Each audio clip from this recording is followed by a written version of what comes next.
I want you to go back to the beginning. That's right.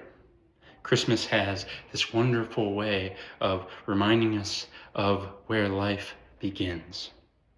We see it in the manger in Bethlehem with the Christ child, where you have the Word itself taking on our flesh, taking you back to the beginning.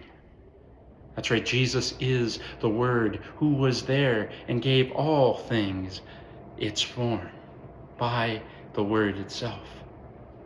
With Jesus, you have the Word made flesh, God dwelling with his creation again, and it will stay that way forever.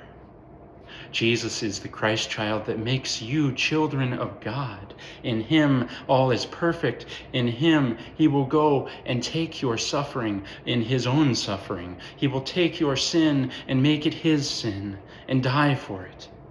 Jesus is that Word that fulfills all of God's words. He fulfills all those words. He cleanses all your sins with his blood at the cross, and he declares them no more from the tomb.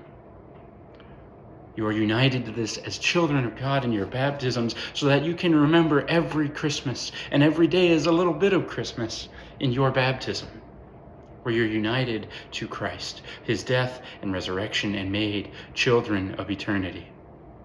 It's a Christmas with the Word made flesh, the Christ child Jesus, where the promises of God are given and lived out in Jesus.